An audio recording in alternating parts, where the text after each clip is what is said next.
Глава 651. Древесный призрак зарождающейся души.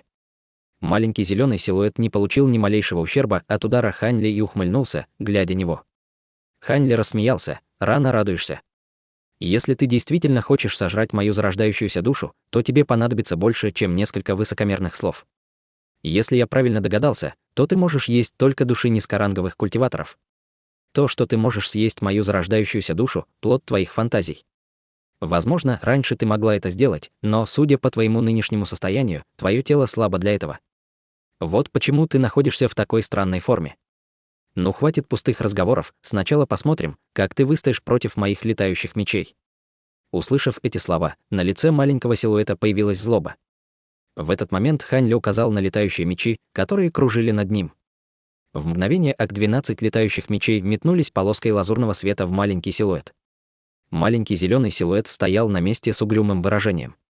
Дюжина лазурных мечей, врезавшись в маленький зеленый силуэт, разрезала его на бесчисленные нити.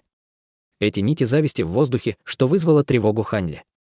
Внезапно эти нити издали смешок, а затем сверкнули странным светом, и маленький силуэт восстановил свой первоначальный вид.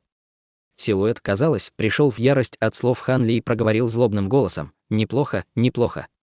Очевидно, что твой комплект летающих мечей сделан из золотого молниеносного бамбука. Не знаю, как тебе удалось заполучить их, но ты слишком смешон в своей попытке убить меня ими. Сейчас ты узнаешь, что мои слова рождены не от высокомерия». Силуэт сделал жест заклинания руками и засверкал ослепительным зеленым сиянием. Но прежде чем он смог полностью подготовить свою технику, над его головой вспыхнул яркий свет. 12 летающих мечей одновременно запульсировали, образуя густую сеть из золотой молнии, направляясь прямо на силуэт. Все еще не сдаешься? Я же сказала, что божественной дьявольской молнией меня невозможно победить. Стой, что ты делаешь?» Внезапно в женском голосе послышался испуг. Вопреки ожиданиям силуэта сеть золотой молнии не взорвалась, вместо этого она затвердела, захватив силуэт, и стала сжиматься. Маленький силуэт тут же понял, что хорошего ждать тут нечего, и тут же засверкал зеленым светом, пытаясь сопротивляться. Однако все было бесполезно, поскольку вскоре она оказалась в ловушке большого золотого шара. Хань Ли невольно улыбнулся, глядя на это. Хань Ли сам лично придумал эту технику, сеть божественной дьявольской молнии, поскольку золотой молниеносный бамбук был большой редкостью, то для создания магического сокровища обычно использовалась пара стеблей. Кроме того, обычно их использовали в качестве козыря против дьявольских и злых техник. Но для создания такой большой сети из божественной дьявольской молнии требовалось более 10 стеблей божественной дьявольской молнии. Таким образом, никто не мог этого сделать до Хань Ли. Управляя божественной дьявольской молнией в течение стольких лет, Хань Ли уже ощущал, что помимо врожденной способности подчинять злые и дьявольские техники, она также обладал чудесным эффектом сдерживания 5 элементов. Неважно, было ли это священное пламя Асуры или духовная энергия ветра, она могла сдержать их оба. Это неожиданное открытие привело Хань Ли в восторг. Пока он был на стадии формирования ядра, он не мог использовать сеть молнии по своему усмотрению из-за нехватки уровня культивации, вот почему он редко использовал их в битве. Но теперь, достигнув стадии зарождающейся души, у него не было проблем с этим. Хотя он и не знал, откуда взялся этот маленький силуэт, он знал, что это было нечто среднее между плотью и призраком, это было более похоже на странную вариацию зарождающейся души культиватора. Подумав об этом, Хань Ли попытался использовать сеть.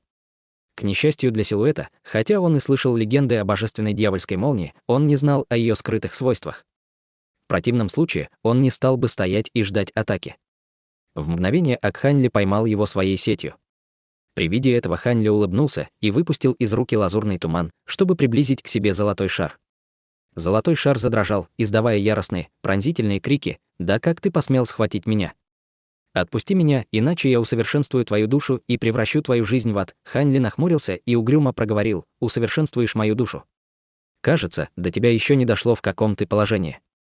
Поговорим об этом, когда ты успокоишься». Из его рук с грохотом вырвалась молния, которая тут же обернулась в несколько слоев вокруг золотого шара, израсходовав почти половину запасов молний мечей. Несколько раз проверив золотой шар, на лице Хань Ли появилось довольное выражение. Не обращая внимания на крики девушки из золотого шара, Хань Ли достал из своего мешка для хранения белую нефритовую коробку и убрал шар внутрь. Затем он достал несколько талисманов с ограничительными заклинаниями и, недолго думая, установил их на коробку. Хань Ли потряс коробку в руке, и выражение на его лице пришло в норму. Убрав коробку в свою сумку для хранения, он взглянул на бездушное тело жирного культиватора и сжег его дотла с равнодушным выражением на лице, а затем спокойно полетел в сторону маленького города. Спустя мгновение Хань Ли не спеша вернулся в гостиницу и просто стал дожидаться дня празднования. Вскоре после этого в государство Юань-У произошло нечто шокирующее. Печально известные убийцы бродячих культиваторов, пара демонов Пен, и исчезли без следа. Конечно, все смутно догадывались, что их убили. Когда эта новость распространилась, бродячие культиваторы по всей стране очень обрадовались. Кто-то даже говорил, что их уничтожила секта, которую они когда-то оскорбили. Кто-то говорил, что их убил какой-то эксперт. Через какое-то время государство Юань-У переполнилось слухами об их смерти. За десятки тысяч километров в далеком государстве Тяньло располагалась база 6 сект дьявольского Да. Великие духовные горы простирались на десятки тысяч километров. На крутых склонах этих гор обитало огромное количество духовных зверей и экзотических насекомых. Здесь располагался монастырь секты контроля над призраками. Внезапно пробудился демон зарождающейся души и закричал из каменной комнаты: «Что это?» Кто-то осмелился захватить древесного призрака зарождающейся души. Прислужник, скорее свяжись с членами секты контроля над призраками в государстве Юань-У. Если они не найдут древесного призрака зарождающейся души, я убью их всех. Кроме того, они должны действовать осторожно, чтобы секта дьявольского огня не узнала. Хотя старик был в ярости, его приказы были краткими. «Как прикажете, старший?» «Я передам ваши команды», — снаружи комнаты раздался суровый мужской голос. Старик продолжил: «Я не закончил. Передай Юньцзи и Лю Юэр, чтобы они лично отправились в государство Юань-У. Они обе обладают духовными корнями элемента дерева, поэтому их тело подходит для тела древесного призрака зарождающейся души. Возможно, они смогут что-то почувствовать, если приблизиться к древесному призраку. Тот, кто смог поймать древесного призрака, несомненно, обладает невероятными способностями. Естественно, что две женщины не смогут противостоять ему, но если они найдут того, кто поймал древесного призрака, я лично отправлюсь за ним». Человеческий голос почтительно ответил: «Да, я лично скажу 2 младшим боевым сестрам. Прощаюсь с вами». Вскоре после того, как шаги человека удалились, раздался глубокий вздох, и тьма снова наполнилась тишиной. По другую сторону пурпурного тумана горы, пурпурной дороги мастер клана Фу Тиньхуа, был в приподнятом настроении. Он рассматривал всех юниоров своего клана с добрым выражением на лице, в результате чего у них появилась благосклонность к нему. Все они привыкли к его более суровому выражению. Этого и следовало ожидать. Сегодня было празднование дня рождения их боевого предка, ему исполнялось 400 лет. Он был самым старым культиватором формирования ядра в клане Фу, и даже 2 инфорсеров секты Дьявольского пламени прибыли, чтобы поздравить его.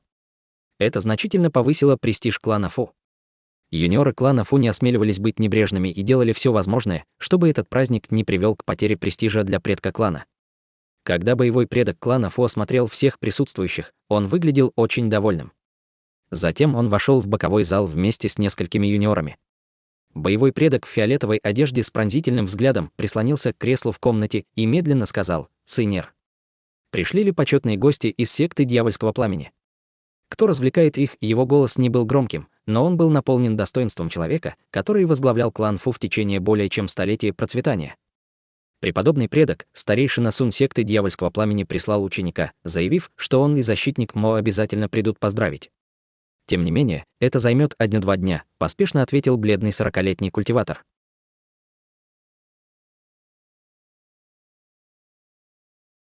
Глава 652. Плохое предчувствие. Старик с тонкими бровями и в расшитой одежде, стоявший сбоку от мужчины с бледным лицом, добавил: боевому предку ни о чем беспокоиться. Клан Фу в хороших отношениях со старейшиной Сунем и Мо более 100 лет. Скоро они прибудут.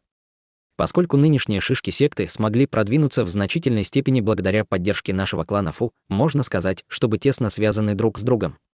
Кроме того, мы послали им 2 самых выдающихся женщин-учеников нашего клана в качестве их наложниц. Они постесняются пропустить торжество. Предок клана Фу накрутил на палец свою длинную бороду, а в его глазах сверкнул холодный блеск. Внезапно улыбка с его лица исчезла, и он сказал: «Дело не в том, что я волнуюсь, придут ли они, просто я чувствую себя немного неловко из-за празднования дня рождения. У меня странное предчувствие. Неужели наш клан Фу недавно оскорбил какую-то странную персону или несколько из более крупных сект?» Когда он это сказал, люди в зале переглянулись между собой в растерянности. Вскоре бледный мужчина сказал: «Преподобный предок, вы же сами должны знать, что, хотя на протяжении многих лет наш клан Фу процветал, мы оскорбили бесчисленное количество кланов и небольшие секты. Но самым враждебным для нас является клан Цинь и клан Ху. Неужели они что-то замышляют? Это точно не они. Хотя эти два клана конфликтуют с нами в течение некоторого времени, у них нет большого высокоранговых культиваторов. У них просто нет возможности создать нам неприятности», — покачал головой предок клана Фу и нахмурился. Немного подумав, он сказал: «Однако, если они объединились с другими небольшими кланами, они могут воспользоваться этой возможностью, чтобы атаковать. Они могут сильно навредить нашему клану. В конце концов, для того, чтобы задобрить секту дьявольского пламени, наш клан Фу убил многих культиваторов из этих двух кланов, поскольку они отказались подчиниться дьявольскому Да. Но сейчас клан Цинь и клан Ху потеряли поддержку и скрываются. Учитывая ненависть, которую они испытывают к нам, такое вполне возможно», — с угрюмым выражением на лице проговорил предок клана Фу. Старик в расшитой одежде спросил, что это значит преподобный предок. На мгновение предок клана Фу откинул голову назад и закрыл глаза, а затем вернулся в исходное положение и сказал: «Не подавайте виду, что мы что-то заподозрили, но удвойте часовых. Защитное ограничительное заклинание должно быть постоянно активно. И будь особо бдительным к бродячим культиваторам с мутным фотоном». «Будет сделано», — послушно ответил культиватор с бледным лицом. При виде того, что предок клана Фу был в плохом расположении духа, оставшиеся младшие клана Фу не смели даже дышать слишком громко. Предок клана Фу вдруг сказал: «Тинь-Юнь, позови своего третьего дядю.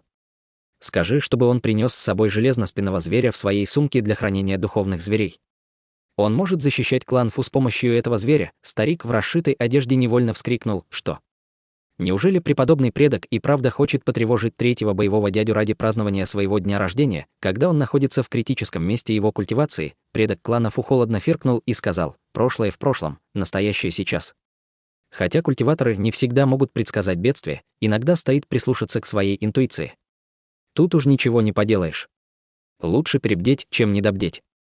При виде того, что предок клана Фу был готов выйти из себя, старик послушно согласился: «Да, преподобный предок. Я позову третьего боевого дядю». Сказав это, он тут же ушел.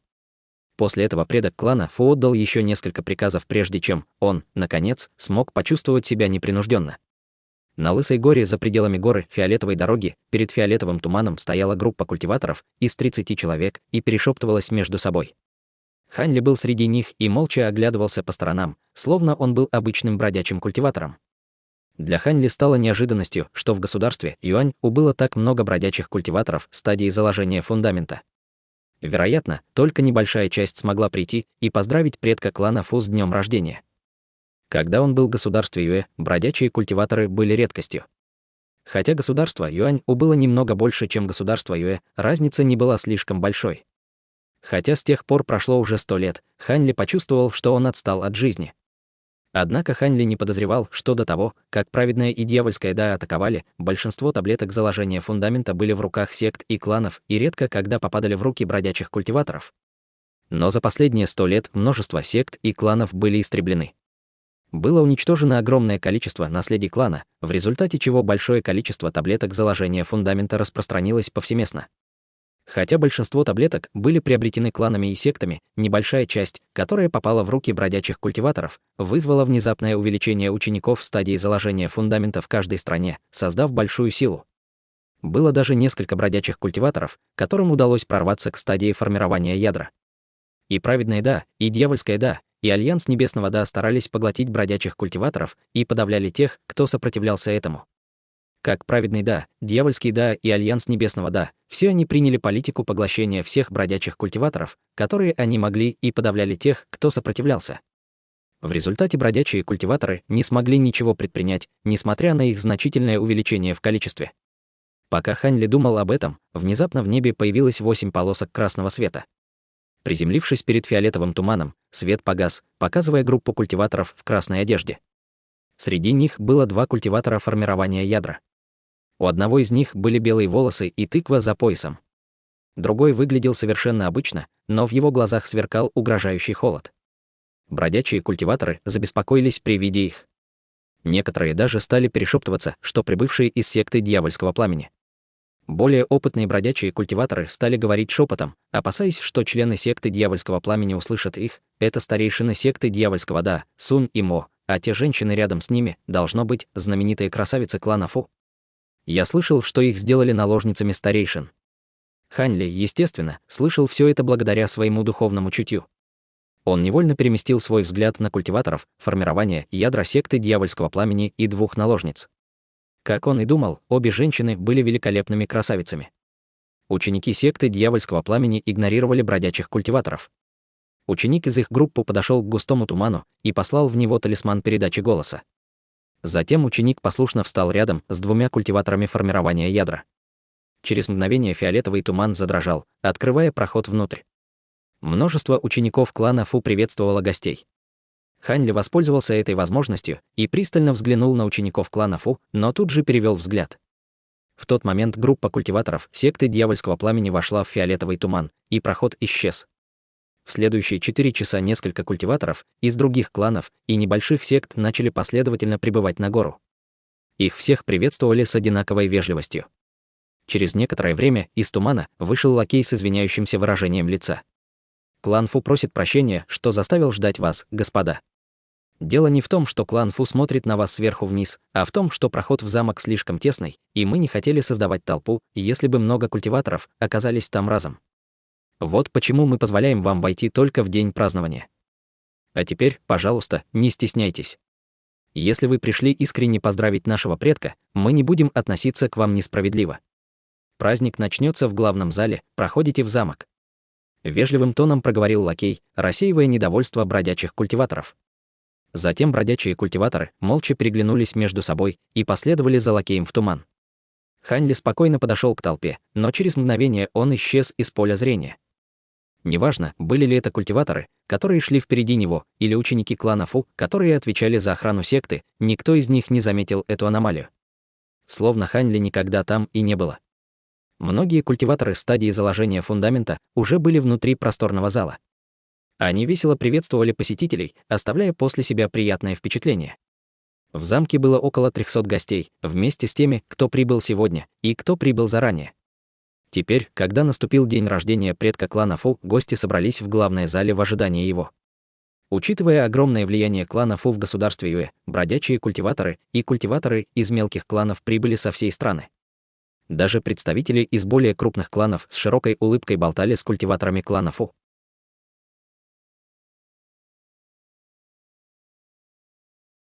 Глава 653. Уничтожение клана. Часть 1.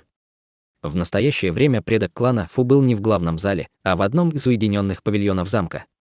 Он смотрел на нефритовую пластинку в руке, сверкающую слабым светом.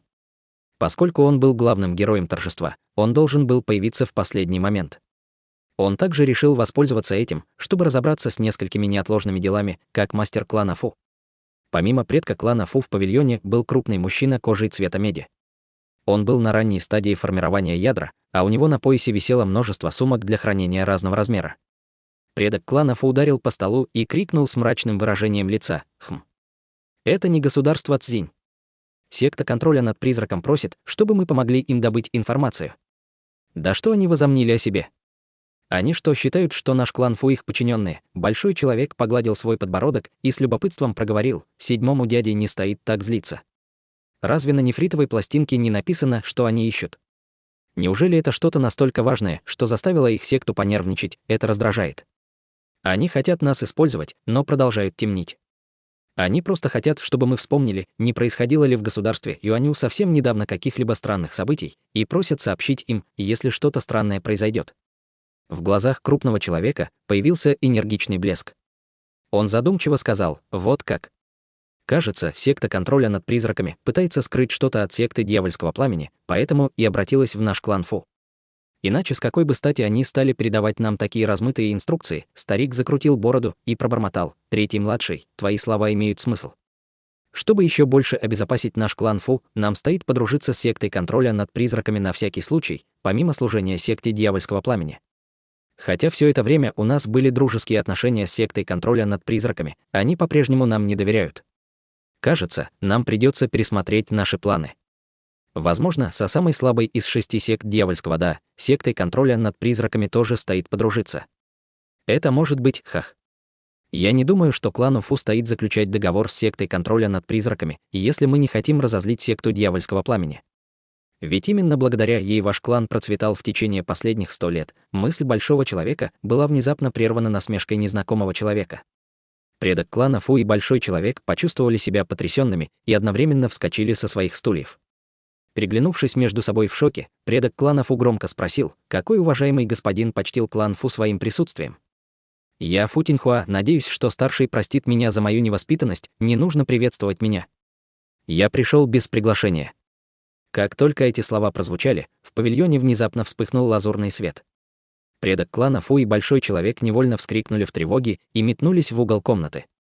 На каждом из них появился защитный барьер. Предок клана Фу выплюнул белый летающий меч и заставил его вращаться вокруг себя. В этот же самый момент большой человек схватился за сумку для хранения духовных зверей у себя на поясе. Она была обычной черной и ничем не примечательной. В этот момент свет рассеялся, раскрывая лазурного культиватора. Этот культиватор выглядел как юноша в возрасте 20 лет. Разумеется, это был пробравшийся в замок Ханли. В этот момент Ханли заложил руки за спину и пронесся мимо двух старейшин клана Фу.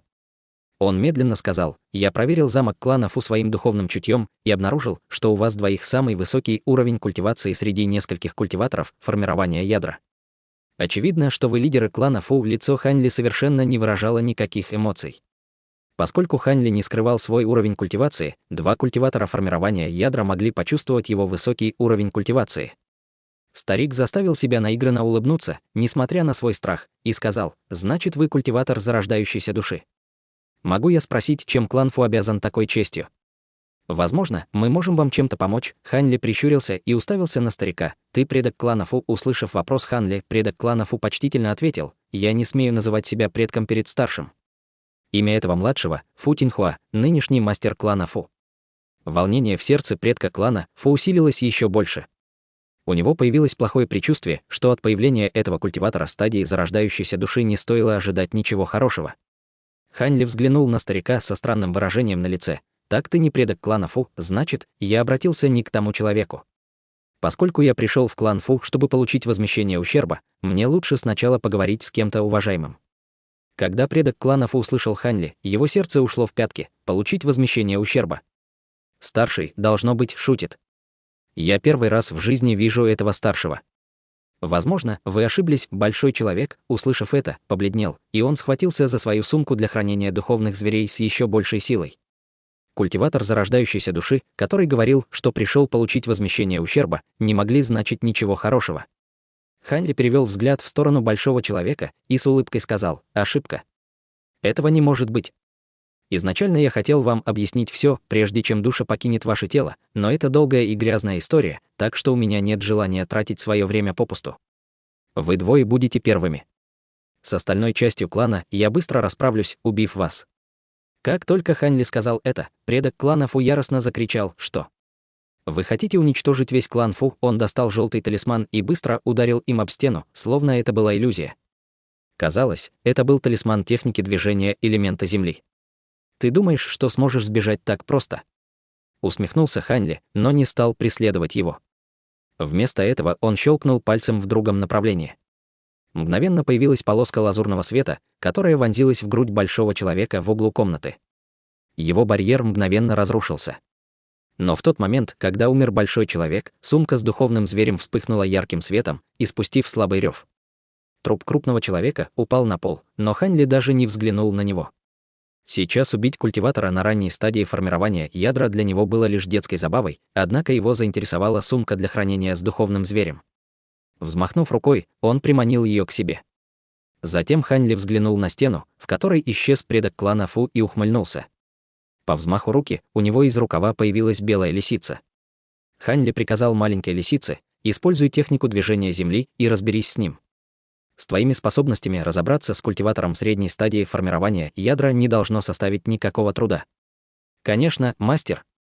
Это займет не больше минуты. Я скоро вернусь». Лисица с гордым выражением на лице исчезла из павильона по вспышке желтого света. В этот момент Хань Ли похлопал по сумке для хранения и выпустил огромное количество черных золотых прожорливых жуков. Через мгновение над ним кружилось огромное трехцветное облако. Вперед, внезапно облако жуков разделилось на бесчисленные нити, мгновенно сформировав около сотни маленьких лезвий, которые тут же вылетели из окна. Хань Ли сел, скрестив ноги, внутри павильона и начал использовать технику великого развития, чтобы окутать всю крепость клана Фу своим духовным чутьем. Прямых потомков клана Фу было легко идентифицировались. Неважно, во что они были одеты, в ней они культивировали одни и те же техники, благодаря чему Хань Ли было легко их обнаружить. У смертных из клана Фу вовсе не было духовных корней, так что Хань Ли не обратил на них внимания.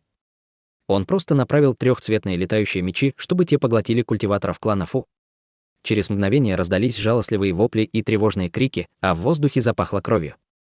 В этот момент предок клана Фу был глубоко под землей, используя технику движения земли.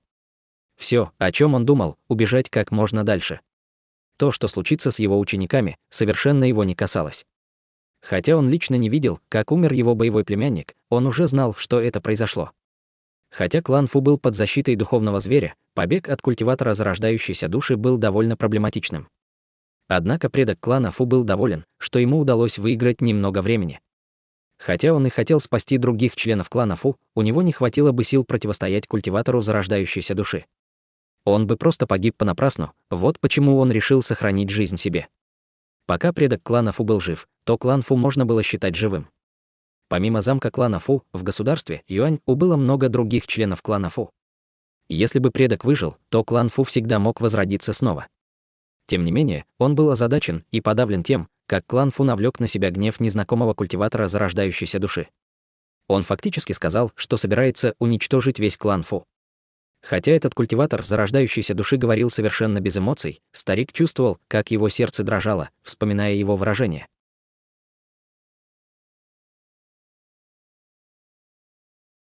Глава 654. Уничтожение клана. Часть 2. Когда предок клана Фу покинул замок клана, внезапно позади себя он услышал мягкий женский голос: «Твоя техника движения земли слишком медленная. Так что давай быстрее покончим с этим, и я вернусь к мастеру». Предок клана Фу был шокирован услышанным и невольно остановился. В мгновение ока перед ним появилась великолепная красотка с очаровательной улыбкой на лице. «Ты, предок клана Фу», невольно вскрикнул от тревоги. Но в этот же момент женщина приоткрыла свои сладкие губы и выдохнула розовый ароматный туман, мгновенно обволакивая им предка клана Фу. Предок клана Фу внутренне выругался. Он хотел было сделать жест заклинания и попытаться сбежать, но сладкий аромат обессилил его. Он упал без сознания, прежде чем смог предпринять что-либо. Когда серебряная луна увидела, что ее жертва упала без сознания, она слегка улыбнулась и небрежно махнула рукой, метнув к шее старика белую серповидную полоску света. Брызнула кровь. Внутри большого зала замка клана Фу было несколько сотен гостей, которые торжественно болтали между собой.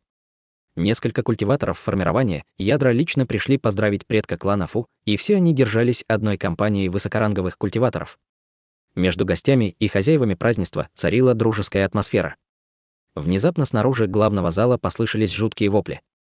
Разговоры гостей тут же прекратились, и гости с тревогой стали переглядываться между собой. Несколько более сообразительных культиваторов сразу же перевели свой взгляд на культиваторов клана Фу. Старик в синей одежде, сидевший сбоку от двух защитников секты Дьявольского Пламени, слегка удивился, но тут же натянул на себя спокойное выражение лица и громко закричал: «Все, пожалуйста, не волнуйтесь. Вам ни о чем беспокоиться. Я сейчас выясню, что происходит». Он был младшим двоюродным братом предка клана Фу и третьим культиватором формирования ядра клана Фу. В этот момент он извинился перед двумя защитниками секты Дьявольского Пламени и повернулся к двум культиваторам клана Фу, стоявшим позади него. Он тут же отдал им приказ выяснить, что происходит. Оба культиватора формирования ядра секты Дьявольского Пламени на вид оставались спокойными, но все же мельком переглянулись между собой с сомнением во взгляде. Еще два жалостливых крика раздались снаружи. Было ясно, что это были два культиватора клана Фу, которых отправили выяснить, что происходит. Гости в зале услышали это, они изменились в лицах. Выражение старика в синем стало неприглядным, он глубоко вздохнул и встал с места, а затем сказал мрачным голосом: «Активируйте ограничительные заклинания зала и быстро доложите об этом предку». Когда культиватор клана Фу, который был поблизости с ним, услышал это, он поспешно отдал приказ с побледневшим лицом. Затем он достал из своего халата талисман передачи голоса, тут же прошептал несколько слов в него и выпустил его. Талисман выстрелил с крыши, превратившись в полоску красного света. Культиватор заговорил хриплым голосом: «Нехорошо». Талисман передачи голоса был сбит. «Кажется, мы окружены». После этих слов даже культиваторы формирования ядра не могли оставаться спокойными. Защитник секты Дьявольского Пламени нахмурился и сказал: «Господин Даосфу, похоже, враги пробрались в ваш замок. Брат Сунь и я пойдем вместе с вами и проверим, в чем дело». Услышав его слова, старик в синем почувствовал облегчение. Он сразу обрадовался и сказал: «Я очень благодарен за вашу помощь и вынужден принести свои извинения за беспокойство». Мужчина средних лет по имени Сунь нахмурился, словно не одобряя действия своего компаньона, но он все-таки последовал за ним. Оставшиеся в зале 4 культиватора формирования ядра переглянулись между собой и не выразили ни малейшего намерения помочь. Остальные молча наблюдали за тем, как 3 культиваторов формирования ядра выходит из зала. Когда 3 спокойно подошли к двери зала, снаружи внезапно раздалось громкое жужжание. 3 невольно остановились перед дверью. В мгновение 30-метровый луч лазурного света пронесся внутрь и поразил 3 культиваторов формирования ядра. Затем дюжина линий тонкого лазурного света вылетела из лазурного луча, ослепив всех присутствующих в зале, в результате чего им пришлось закрыть глаза. В этот момент лазурный луч пронесся по всему залу. Старик в синем и 2 культиваторов формирования ядра секты Дьявольского Пламени замерли от шока. Пока они были в оцепенении, они были совершенно не в состоянии увидеть, что происходило вокруг. Внезапный крик женщины-культиватора привлек внимание всех присутствующих. Побледневшая женщина сидела рядом с культиватором клана Фу, как вдруг у него голова слетела с плеч. Безголовый труп все еще сидел в вертикальном положении, в то время как кровь вытекала у него из шеи. Затем другие культиваторы заметили, что десятки культиваторов клана Фу, независимо от их ранга, были обезглавлены в мгновение ока. Лазурный свет. Кто-то атакует их магическим сокровищем.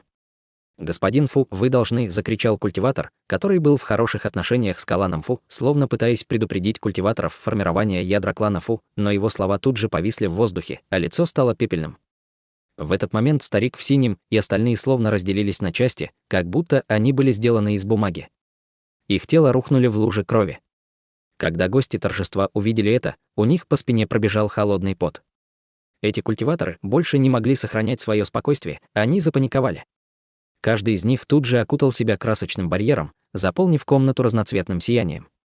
Магические инструменты всех видов начали плавать перед ними. Некоторые культиваторы, которые были в особенно хороших отношениях с кланом Фу, скучковались вместе с испуганными выражениями на лицах. Судя по тому, что 3 культиватора формирования ядра клана Фу и десятки учеников клана Фу были убиты в одно мгновение, было очевидно, что действовал культиватор зарождающейся души. В этом случае убить всех остальных в зале для него не составляло большого труда. Все присутствующие затаили дыхание от страха. Большинство гостей пожалели о том, что прибыли на празднование дня рождения предка клана Фу. Кто мог знать, что они попадут под перекрестный огонь? В зале воцарилась смертельная тишина.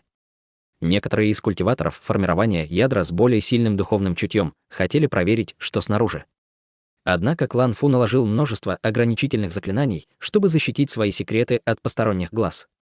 В результате они были заблокированы внутри зала, и им не оставалось ничего другого, кроме как разделить проклятие клана Фу. Внезапно в зале голос незнакомого человека, присутствующие не могут покинуть этот зал в течение 2 часов. Тот, кто не подчинится моему приказу, будут убиты. По прошествии этих 2 часов вы сможете уйти. Голос человека звучал довольно равнодушно, но в нем была слышна неописуемая злоба, сотрясшая сердце тех, кто его услышал. Как только культиваторы услышали эти слова, они вздохнули с облегчением. Судя по его тону, он не собирался их убивать. Однако они прекрасно понимали, что их пощадили, потому что они не видели истинный вид нападавшего. Таким образом, никто не осмеливался не подчиняться ему. Никто из них и не думал мстить за клан Фу. Даже если бы у кого-то была возможность, кто бы стал оскорблять культиватора зарождающейся души ради обычного клана Фу, в мгновение ока пролетело 2 часа. В течение этого времени снаружи иногда доносились мучительные вопли. Они продолжались всего 1 мгновение. Было очевидно, что никто в замке клана Фу не мог противостоять нападавшему. Культиваторы в зале почувствовали, как их сердце дрожало от этих криков.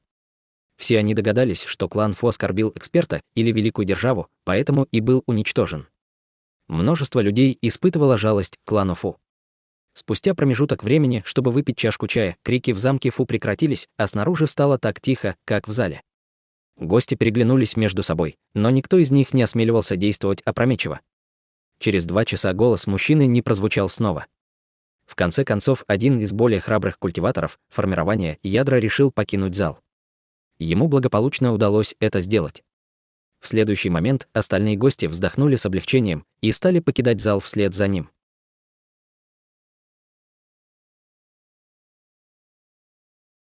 Глава 655. Потомок. Замок клана Фу был совершенно пуст, а пол был покрыт пятнами крови. Оказалось, что все прямые потомки клана Фу были уничтожены, и даже трупы их были сожжены дотла. Несколько человек облетели замок на своих магических инструментах и прочесали весь замок клана Фу, обнаружили, что смертные и младшие ученики клана Фу были живы. Казалось, они даже не в курсе, что произошло внутри замка. Казалось, атакующий решил, что уничтожение прямой линии клана Фу будет достаточно, чтобы стереть клан Фу с лица земли. Обнаружив это, культиваторы не рискнули оставаться здесь дольше. Большинство бродячих культиваторов сразу же отправились в путь, и только несколько из них слегка отстали, чтобы обсудить произошедшее перед уходом. Уничтожение клана Фу было чрезвычайно важным вопросом как для дружественных, так и для вражеских сил. Поскольку было убито также 2 старейшин секты Дьявольского Пламени, то их секта будет вынуждена принять был на стадии зарождающейся души. Культиваторы, ставшие свидетелями произошедшего, тут же распространили эту информацию внутри своих сект и кланов. Всем было необходимо подготовиться к огромным изменениям, которые скоро произойдут. Как только последние несколько культиваторов поспешно покидали клан Фу, множество культиваторов в зеленой одежде прибыло снаружи горы Пурпурной дороги. Они были удивлены, обнаружив, что замок клана Фу был без ограничительных заклинаний. Войдя в замок, несколько учеников из клана Фу клана обнаружили, что внутри. Эти культиваторы стадии конденсации невольно вскрикнули от увиденного, а некоторые даже потеряли сознание. Культиваторы в зеленом тревожно переглянулись между собой при виде паники низкоранговых учеников. Высший клан в государстве, Юань, погиб от рук таинственного зарождающейся души. Слухи об этом событии быстро распространились по всему миру культивации государства Юань, что породило шум среди различных держав. Поскольку во время уничтожения клана Фу погибло 2 старейшин секты Дьявольского Пламени, верхний эшелон секты впал и отправил людей, чтобы найти таинственного нападавшего, кто сделал это. Они даже заявили, что их собственный культиватор зарождающейся души заставит заплатить его за то, что он сделал. Однако те, кто обладал более критическим мышлением, прекрасно понимали, что секта Дьявольского Пламени лишь пытается напугать нападавшего, но на самом деле не будет предпринимать каких-либо действий. В конце концов, по словам свидетелей, 2 защитника секты Дьявольского Пламени безрассудно проявили инициативу, пытаясь помочь культиваторам клана Фу, когда культиватор зарождающейся души выполнял свою месть. Им просто не повезло. Даже если секта Дьявольского Пламени попыталась выследить убийцу, культиватора стадии зарождающейся души было не так просто поймать в ловушку. Чтобы хотя бы поймать его, нужно было как минимум 4 культиватора зарождающейся души или мощное ограничительное заклинание, чтобы хотя бы подумать о том, как убить его. Разумеется, секта Дьявольского Пламени не собиралась отправлять несколько культиваторов зарождающейся души, чтобы отомстить за смерть пары культиваторов формирования ядра. Даже если бы секта и была готова пойти на это, сами культиваторы явно не собирались заниматься чем-то таким тривиальным. Независимо от их заявления, волнение охватило все государство Юаньу. Духовные камни клана Фу, рынки и другое имущество было разделены между несколькими разными силами. Однако это не имело никакого отношения к Ханьле. Никто и представить себе не мог, что Ханьле все это время оставался в государстве Юаньу. Он находился на ничем не примечательной горе. В настоящий момент он завис в воздухе, а его тело было покрыто лазурным светом. Он смотрел на туман, окружающий центр горы, предаваясь воспоминаниям. Прошло более 100 лет, но это место не изменилось. Поскольку здесь по-прежнему стоят ограничительные заклинания, неужели здесь еще кто-то живет? Тихо пробормотал Ханьле. Уничтожив клан Фу своими черными золотыми прожорливыми жуками, Ханьле направился на уединенную гору Синьчжуинь с отрубленной головой предка клана Фу. В прошлом он дружил с Синьчжуинь и Цзюнься. Теперь, когда он отомстил за них, он планировал отдать почтение перед их могилами, чтобы довести дело до конца. Однако он не ожидал, что бывшая резиденция Синьчжуинь была занята другими культиваторами. У него на лице появилось выражение, полное сомнений. Немного подумав, Ханьле направился к горе. С его нынешним уровнем культивации, подобные ограничительные заклинания не могли остановить его. Когда Ханьле приблизился к туману, он спокойно щелкнул пальцами и выстрелил в ограничительные заклинания разноцветными магическими печатями. Внезапно в тумане появился небольшой проход, сквозь который и пролетел Хань. Спустя короткое мгновение туман исчез, и Хань очутился перед резиденцией, которую лично построила Синь-Жуинь. Взглянув на желтые бамбуковые хижины, Хань почувствовал ностальгию и грусть по былым временам. В этот момент из бамбуковой хижины вышла женщина из среднего возраста. На ее лице тлели остатки красоты, а из ее тела выходили слабые духовные колебания. Она была культиватором на 4-м уровне стадии концентрации ци. Глядя на нее, Хань нахмурился, поскольку эта женщина выглядела несколько знакомо. «Ах! Кто? Кто вы? Как вы сюда попали?» Заметив Хань, женщина средних лет вскрикнула от удивления. Вскоре после этого она вытащила из сумки для хранения 2 огненно-красных талисмана и посмотрела на Хань с враждебным выражением. Этого следовало ожидать. Эта женщина внезапно обнаружила незнакомого культиватора в месте, которое она считала совершенно безопасным. Ее испуг был вполне ожидаем. Более того, хотя эта женщина не могла узнать настоящий уровень культивации Хань из-за своей скудной духовной силы, поскольку магическая сила Хань была за гранью ее воображения. Неудивительно, что она испугалась. Хань потер подбородок и собирался назвать женщине свою личность, как вдруг она неожиданно закричала в приятном удивлении, внимательно изучив Хань. Неужели это старейшина Хань? Хань был ошеломлен, услышав это. Немного поморщившись, он, казалось, что-то понял и тут же спросил с дружеским выражением на лице: «В каких ты отношениях с Ся Мэй? Ты очень похожа на нее». Когда женщина услышала слова Хань, она почтительно поклонилась, а старший должно быть говорить о моем предке. Мой предок скончался много лет назад. На данный момент я нахожусь в резиденции госпожи Синь. Хань усмехнулся. Ты потомок слуги Мэй? Кто бы мог подумать, что та глупая маленькая девочка станет предком? Затем он вдруг спросил: «Как ты узнала меня?» Женщина покраснела и смущенно сказала: «В прошлом мой предок лично рисовала портрет старшего. Я запомнила его, вот почему с первого взгляда смогла узнать старшего». Го. Портрет. Я и понятия не имел, удивленно проговорил Хань. Затем он с любопытством спросил: «Могу я взглянуть на него?» «Конечно, старший. Не желаете ли войти внутрь?» «Я провожу вас», — женщина почтительно пригласила Хань в дом. Немного поколебавшись, Хань вошел в бамбуковую хижину и заметил, что интерьер был ничем не примечателен, но там было чисто и ухоженно. Хань сел на кресло, и женщина поспешно угостила его чаем. Хотя его нельзя было сравнить с духовным чаем, который когда-то делала Синь-Жуинь, он все равно был довольно вкусным. Когда он начал пить чай, женщина извинилась и пошла за портретом. Хань выпустил свое духовное чутье и проследил за женщиной. Как и ожидалось, она шла к павильону. Первый этаж павильона был совершенно пуст, но на 2-м этаже Хань увидел длинный деревянный стол. На столе лежали 2 угольно-черные мемориальные пластины, на которых были указаны имена Цзюнься и Синь-Жуинь. Хань почувствовал тоску в своем сердце, когда вспомнил их улыбки. Жаль, что те двое так рано ушли из жизни. После того, как женщина глубоко поклонилась мемориальным табличкам, она достала свернутый длинный свиток из ящика стола. Затем она поспешно спустилась и побежала прямо к Хань.